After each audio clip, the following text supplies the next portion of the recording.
सर्वांना नमस्कार. ऑफिसवाला लव विथ टशन या स्टोरीचे 106 एपिसोड यापूर्वीच अपलोड केलेले आहेत.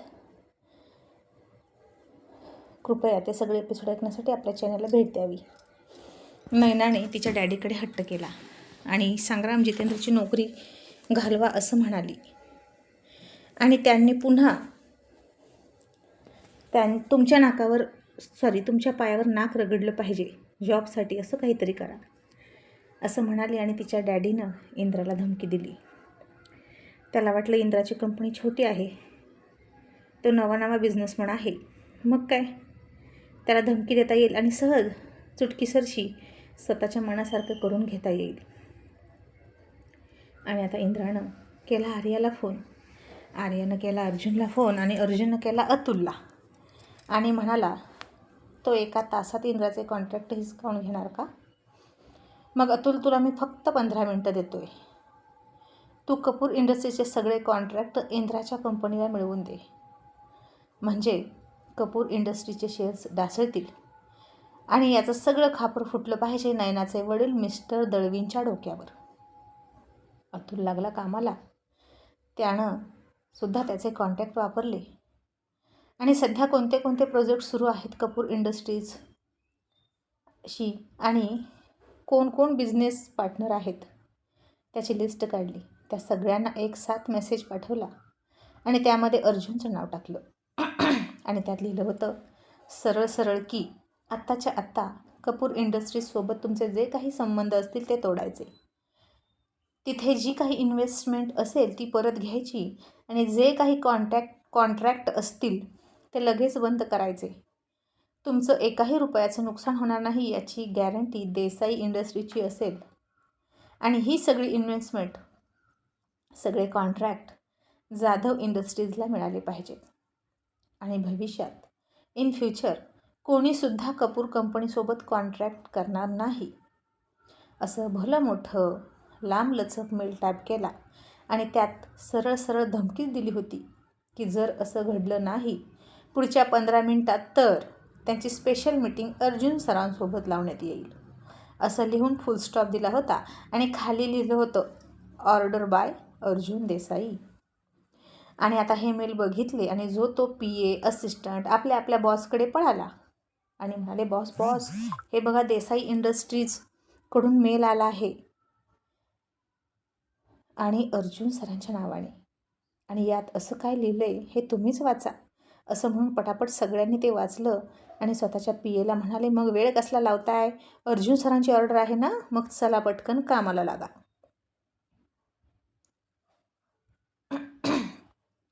इंद्रा जाधव कंपनीशी कॉन्टॅक्ट करा आणि इंद्राकडे कॉन्ट्रॅक्टचा आणि इन्व्हेस्टरचा ओघ वाढू लागला. जो तो कॉन्ट्रॅक्ट घेऊन आला आणि पार्टनरशिपचं प्रपोजल देऊ लागला. आता इंद्रा एकटाच होता आणि त्या मुली नशीब जितेंद्र होता, तो अनुभवी होता, त्यामुळे संग्राम नाही म्हणून त्याचं जास्त तारांबळ उडलं नाही आणि अनुभवी जितेंद्रने ते सगळं व्यवस्थित हँडल केलं. एक नाव वाचत असताना जितेंद्र फार आश्चर्यचकित होत होता आणि इंद्राला म्हणाला sir what a pleasant surprise. अहो हे सगळे तर कपूर इंडस्ट्रीजचे क्लायंट आहेत आणि ते इकडे कशी काय इन्व्हेस्टमेंट करत आहेत. माय गॉड, इट्स मिरॅकल, असं म्हणून जितेंद्र खुश होत होता. इंद्रासुद्धा हसला आणि म्हणाला मिरॅकल नाही जितेंद्र, ही तुझ्या फादर इन लॉला शिक्षा आहे. आणि जितेंद्र काहीच न कळून म्हणाला म्हणजे त्याचा इथे काय संबंध. आणि इंद्रा म्हणाला संबंध आहे जितेंद्र, ते माझ्यावर बर्डन आणत होते तुला आणि संग्रामला जॉबवरून काढून टाकण्यासाठी. मग आता हे प्रकरण मी शांत बसून हँडल करत होतो, त्यांचं नाही ऐकलं, पण आज त्यांनी मला फारच मोठी धमकी दिली की माझे कॉन्ट्रॅक्ट बंद पाडतील. मग मी सुद्धा त्यांचे जसेच्या तसे शब्द पास ऑन केले देसाई इंडस्ट्रीजकडे आणि ते गेले डॅडींच्या कानावर आणि आता हे असं होतंय. आणि जितेंद्र हसून मला सर जे होते ना ते अगदी बरोबर होते. माझ्या सासऱ्याला ना खूप माज आहे कपूर इंडस्ट्रीजमध्ये CEO असल्याचा. आता नक्कीच मिस्टर कपूर त्यांना हाकलून देतील बघाच कंपनीतून. मान्य आहे त्यांचं खूप मोठं कॉन्ट्रीब्युशन आहे कपूर इंडस्ट्रीजच्या यशामध्ये, पण इतकं सगळं नुकसान केल्यानंतर आणि मिस्टर कपूर रस्त्यावर आल्यानंतर त्यांना तरी कशाला जॉबवर ठेवतील.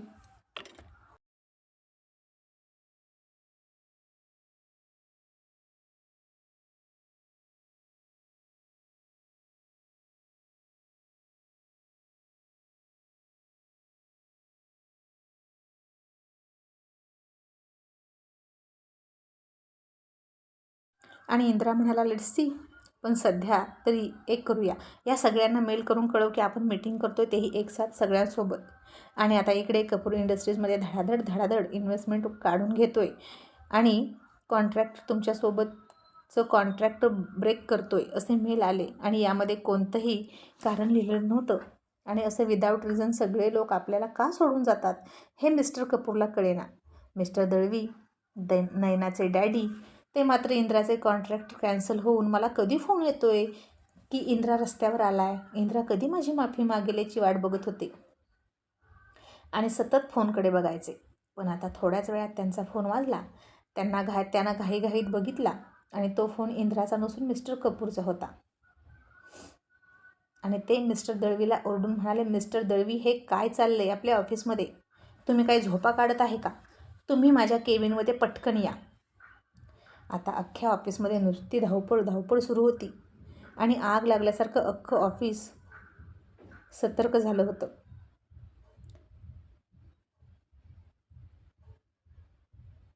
मिस्टर दळवी आरामात बसला होता त्याच्या ऑफिसमध्ये, पण आता कपूरच्या केबिनमध्ये पळाला आणि मे आय कम इन सर असं म्हणाला. आणि मिस्टर कपूरने सगळे कागद त्याच्यासमोर टाकले आणि म्हणाला, वाचा हे काय आहे? आपली कंपनी फक्त 15 मिनिटात रोडवर कशी आली याचं उत्तर द्या मला.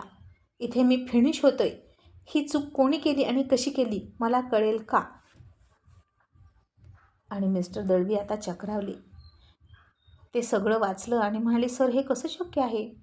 या सगळ्यांसोबत आपलं रिलेशन खूप चांगलं आहे. मी सगळ्यांना खूप गोड बोलून जपून ठेवलंय सर. मग हे सगळे अचानक आपल्याला सोडून का जात आहेत याचं मला काहीच उत्तर माहीत नाही सर, असं म्हणून दळवीसुद्धा चक्रावले. आणि मिस्टर कपूर चिडून म्हणाले, ते तुम्ही मला विचारताय? या कंपनीचं CEO कोण आहे? तुम्ही. मग तुम्ही याचं उत्तर शोधा आणि मला सांगा. आणि मिस्टर दळवी, एक लक्षात ठेवा, या कंपनीच्या यशाला जितके तुम्ही जबाबदार आहात म्हणून तुमचं कौतुक होतं, तितकंच याच्या अपयशाला तुम्हीसुद्धा जबाबदार आहात. कारण तुम्ही कंपनीचे लीडर आहात. सगळ्या गोष्टींना तुम्हीच जबाबदार आहात. आणि आता मला कळेल का हे सगळं कसं झालं? दळवी आता घाबरले आणि म्हणाले, सॉरी सर, पण मला काहीच कळत नाही की हा काय प्रकार आहे. आणि आता इकडे नयनाला धीर धरवत नव्हता. तिला तर फार घाई झाली होती जितेंद्र आणि संग्रामची नोकरी गेली हे ऐकण्याची. आणि थोडासाच वाट बघून तिला धीर धरवेना आणि तिनं तिच्या डॅडीला फोन केला आणि म्हणाली, डॅडी, मी सांगितलेलं काम झालं का? तुम्ही जितेंद्र आणि संग्रामला जॉबवरून काढून टाकायला सांगितलं का? आणि मिस्टर दळवी म्हणाले, नयना, तुला मी नंतर बोलतो. आणि त्यांनी फोन ठेवला. आणि मिस्टर कपूर चिडून म्हणाले, तुम्ही मुलीसोबत कसल्या गप्पा मारताय? माझ्या प्रश्नाचं उत्तर द्या. आणि तुमच्यासाठी हे शोधणं काही अवघड नाही की हे झालंच कसं. मी सुद्धा माझ्या परीने चौकशी करतो. मिस्टर दळवींना आता खरंच काही कळत नव्हतं. हे सगळं कुठून कसं झालं आणि सुरुवात कुठून झाली? आणि तो त्याच्या मेंदूवर जोर देऊन विचारच करत होता. आणि मग त्याला आठवलं आणि तो म्हणाला, एक मिनिट सर, मी जितेंद्र जिथं नोकरी करतो त्या कंपनीच्या ओनरला त्याला कामावरून काढून टाक अशी धमकी दिली होती. त्याचाच हा परिणाम नसेल ना? पण तो माणूस तर नवीनच बिझनेसमध्ये आलाय, इंद्रा जाधव, तो हे सगळं कसं करू शकतो? आणि मिस्टर कपूर म्हणाले, हो, बहुतेक त्यानंच हे केलं असेल. आपले सगळे इन्व्हेस्टर आणि बिझनेस पार्टनर त्याच्याच कंपनीमध्ये जात आहेत. याचाच अर्थ तो दिसतो इतका साधा नाही. नक्कीच त्याच्यामागे खूप मोठी पॉवर आहे. पण कशी, कुठून त्यामागे पॉवर आहे हे शोधलं पाहिजे. आणि मिस्टर कपूरने त्यांचे कॉन्टॅक्ट वापरले आणि इंद्रा जाधवविषयी माहिती काढायला सांगितली. आणि पुढच्या काही मिनिटातच त्याच्यासमोर माहिती आली. आणि समोरून व्यक्ती बोलत म्हणाली, सर, इंद्रा जाधवची बायको देसाई इंडस्ट्रीजची लीडर आहे, CEO आहे आणि तिच्या हातात खूप काही आहे. आणि आता मिस्टर कपूर चक्रावले आणि म्हणाले, व्हॉट? म्हणजे आर्या देसाई उर्फ Arya Jadhav? Oh my god, ही इंद्रा जाधवची बायको आणि इंद्रा जाधव अर्जुन सरांचा जावई. आणि आता मिस्टर कपूरनं शेवटचं वाक्य उच्चारलं खूप मोठ्यानं आणि ते ऐकलं दळवीनं. आणि त्याला कळलं की इंदिरा जाधव अर्जुन देसाईचा जावई आहे. आणि दळवीला घाम फुटायला लागला. आणि आपण कोणाला धमकी दिली आणि त्याचा इतका मोठा परिणाम झाला हे त्याच्या लक्षात आलं. आणि नक्कीच अर्जुन सरांनी या मॅटरमध्ये लक्ष घातलेलं आहे. त्याशिवाय इतकी सगळी प्रोसेस इतक्या कमी वेळात होणं शक्य नव्हतं. आणि मिस्टर कपूरने आता फोन ठेवला आणि दळवीला खूप म्हणजे खूप ओरडले आणि म्हणाले, तुम्ही तुमचं पर्सनल गोष्टी बिझनेसमध्ये का आणल्या? इतक्या वर्षाची तुमची मेहनत आणि प्रामाणिकपणाचं काम सगळं खड्ड्यात गेलं मिस्टर दळवी. आणि आता तुम्ही 1 मिनिटसुद्धा इथं थांबायचं नाही. मी तुम्हाला आत्ताच्या आता या पोझिशनवरून हटवतोय आणि या पोझिशनला आणि माझ्या कंपनीला सावरणारा CEO नेमतोय. आता मीडिया इथे येईल आणि आम्हाला जाब विचारतील आणि या पराभवाचं कारण काय सांगायचं ते मी बघतो. तुम्ही इथून निघा आणि तुमच्या टर्मिनेशनची सुद्धा मी सोय करतो. आणि आता ही बातमी मीच देतो मीडियाला, असं दळवी चक्रावले आणि घाबरून माफी मागत म्हणाले, सर असं करू नका सर, प्लीज. झालं गेलं विसरून जा आणि असं जर झालं तर मी संपून जाईन सर, प्लीज. आणि मिस्टर कपूर म्हणाले, तुम्ही पर्सनल लाईफ बिझनेस लाईफसोबत कम्पेअर का केली? आणि इथेच तुम्ही चुकला. सुरुवात तुम्ही केली आणि शेवट अर्जुन सरांनी केला. तुम्हाला ना काडीची अक्कल नाही मिस्टर दळवी, असे मिस्टर कपूर खूप खूप बोलत होते. आणि ते सुद्धा अख्ख्या स्टाफसमोर. आणि मिस्टर दळवीची सगळी इतकी वर्ष कमावलेली इज्जत रुबाब सगळा निघून पडला. आणि मिस्टर दळवी म्हणाले, sir please give me a last chance, मी सगळं ठीक करतो.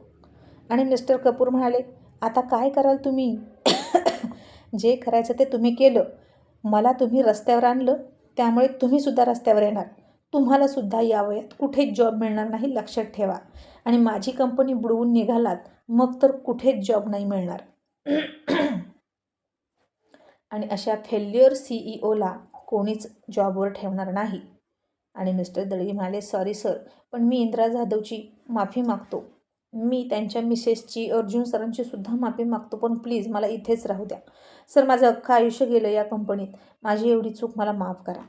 आणि मिस्टर कपूर डोकं पकडून बसले आणि म्हणाले, ठीक आहे, तुम्हाला शेवटचा चान्स देतोय. काय करायचं ते करा. आणि आता मिस्टर दळवींनी इंदिराला भेटायचं म्हणजेच त्याच्या PAला फोन करावा लागेल ना, म्हणजेच संग्रामला. आणि त्यांनी संग्रामला फोन लावला आणि संग्रामनं फोन घेतला आणि म्हणाला, येस स्पीकिंग. आणि दळवी म्हणाले, संग्राम बेटा, इंदिरा जाधव सरांसोबत मीटिंग लाव ना माझी. आणि संग्राम म्हणाला, का, कशासाठी? आणि दळवी चेहरा लटकवून म्हणाले, ते नंतर सांगतो पण प्लीज. आणि संग्राम म्हणाला, मी 3-4 दिवस सुट्टीवर आहे, तर तिथे जितेंद्र दादा आहे, तुम्ही त्याला कॉल करा. आणि आता मिस्टर दळवीने झक मारत जितेंद्रला कॉल केला.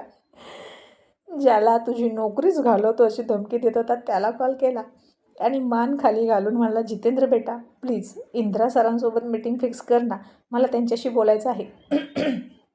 आणि आता कशाचं काय, इंदिरा इतका पॅक झाला होता या सगळ्या कॉन्ट्रॅक्टमुळे की त्याचं डोकं वर निघणार नव्हतं. आणि जितेंद्रने आता इंदिराचं शेड्यूल बघितलं आणि म्हणाला, सॉरी सर, इतक्यात एकही डेट शिल्लक नाही, तुम्ही 15 दिवसांनी कॉल करा. Excuse me, we are so busy, असं म्हणून जितेंद्रने फोन ठेवून दिला. आणि मग इतक्यात सगळे लोणावळ्याला इकडे पोहोचले सुद्धा होते. मधू खाली उतरली, संग्रामही खाली उतरला.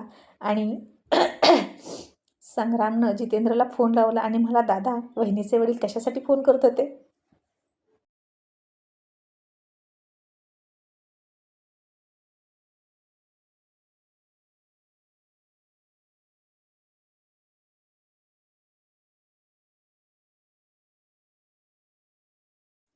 आणि जितेंद्र फार फार खुश होऊन म्हणाला, यार संग्राम काय सांगू तुला, इथे ना कॉन्ट्रॅक्टची बरसात होते आणि मला वाटतं तुला सुट्टी कॅन्सल करावी लागेल कारण खूप काम वाढलं आहे आणि आता आपली कंपनी खूप पळणार आहे बघ आणि खूप प्रगती होणार.